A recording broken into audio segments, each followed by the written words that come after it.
Salam alaikum la famille, j'espère que vous allez bien. Astuce dépannage, hein?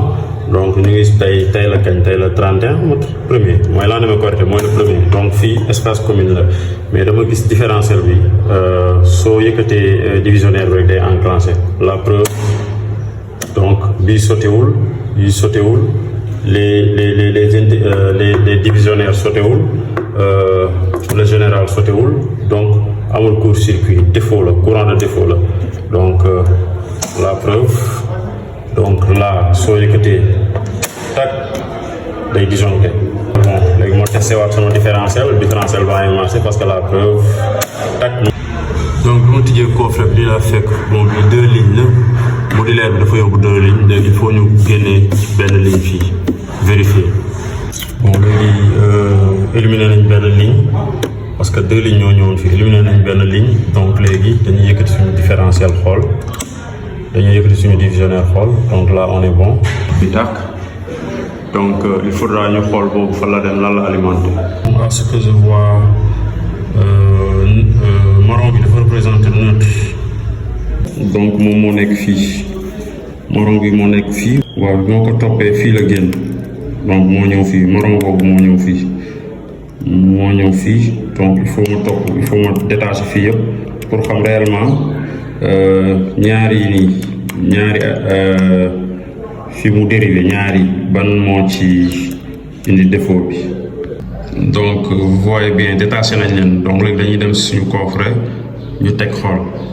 Donc marron bi représenté neutre bi ñu teg ko ci C10 bi xool ndax day enclenché donc mu ngi enclenché ba léegi. Ok donc foog ñu wëri lan la réellement est-ce que dafa am défaut dafa am défaut ci suuf il faut ñu wër ko ba xam ko. courant warul rëcc donc courant am na fu muy rëcc donc dañuy détaché yi ñu demaat tegaat xool. Alors nous avons enlevé les 3 conducteurs donc yii nii ñoom ñoo dem ci foofu noonu 3 conducteurs yi. Voilà pour xam réellement ndax fil yi dafa gaañu ci suuf comme ndox la wala ndox dugg ci ñu gaañu ndox dugg ci. Donc comme détaché nañ 3 yi yëpp fii benn laalantewul ak sa morom donc ce qui fait que amul benn load seen diggante amul benn charge léegi dañuy dem tegaat beneen couleur xool.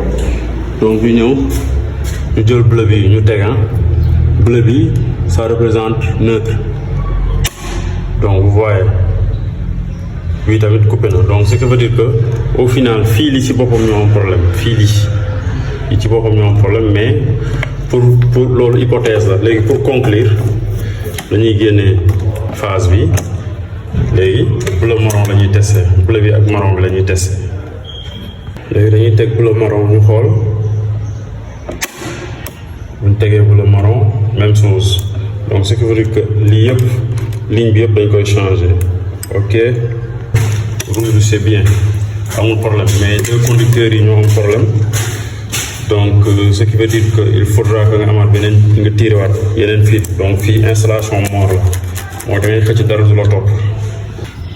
Ok donc dans une installation électrique bul mës a ñëw gis différentiel bi mu ngi tëb yi tëbul différentiel bi di tëbul nga ne noonu ngay éliminer différentiel bi pour forcer bul forcer parce que bu defee nii boo tegee yi différentiel mu ngi tëb xam nga teegul court-circuit parce que courant de défaut lay détecté donc certainement ñoom ñaar am na bu am masse ci suuf buy laal suuf léegi nag ce qui va se passer mooy boo insister nga éliminer différentiel bi nga insister ñëw teg nii ce qui veut dire que di nga am courant de mais du yàgg dina lakk du yàgg di nga créer benn incendie donc à chaque fois différentiel buy tëb rek am na lu mu lay signaler en fait différentiel du tëb ñëw rek tëb nii dans le vide parce que là